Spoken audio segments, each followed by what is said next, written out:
Josie, Debbie, we're officially inside the 100 days to go till the National March for Life in May. It's been quite a year, especially since the overturning of Roe v. Wade in the States last June. It's been quite a year here in the Canadian landscape.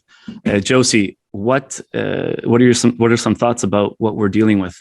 I think the last year has been characterized by both the highest of highs and the lowest of lows. Obviously, one of the highs would be the overturning of Roe v. Wade south of the border. And I really think that reignited the debate here in Canada, which was awesome to see.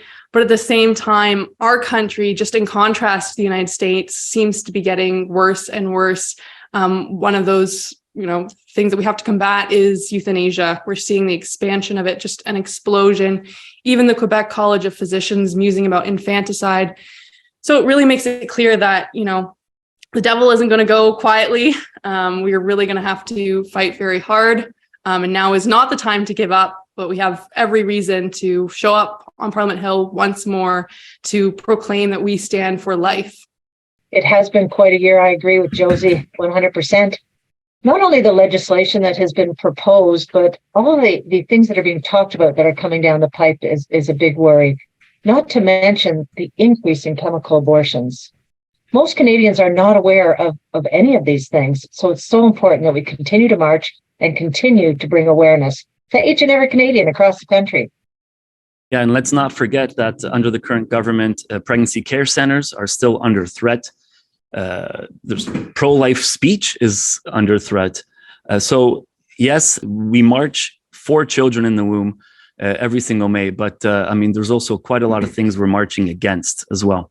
So we need to keep raising awareness, talk to your friends, your family members, so that everyone's aware of really what is happening in Canada. Josie, you mentioned Roe v. Wade, and I remember last year, the leak had just happened just a few days before our National March for Life. And can you talk about the impact that had on our event last year, but also throughout the rest of the year?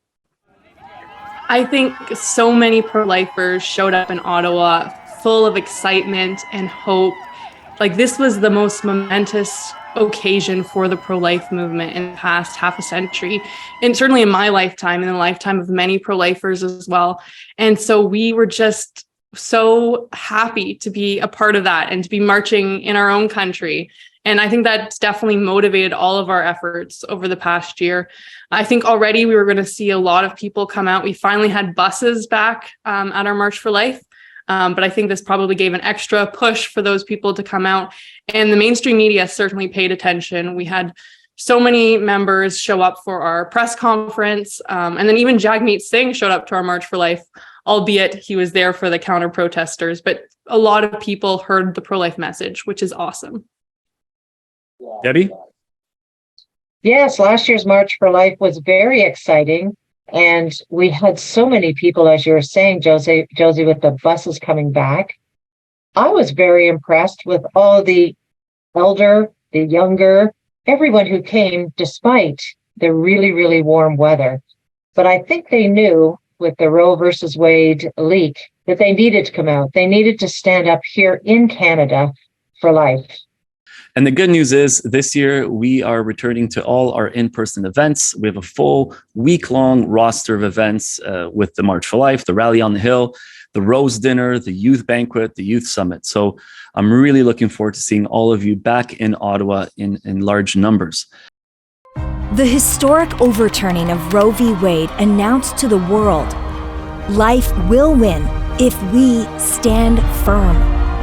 But the attack on life is far from over. In Canada, 300 babies in the womb are killed each day, increasingly by chemical means, while our Prime Minister muses about making abortion a right. Euthanasia is exploding, and soon people with mental illness could be eligible to request it to end their lives. And now, infanticide is being considered for children with severe disabilities. If there was ever a time to stand firm for life, that time is now.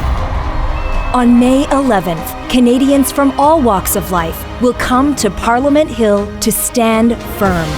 For babies in the womb, for mothers in crisis pregnancies, for those living with a disability, for the elderly in hospitals and care homes.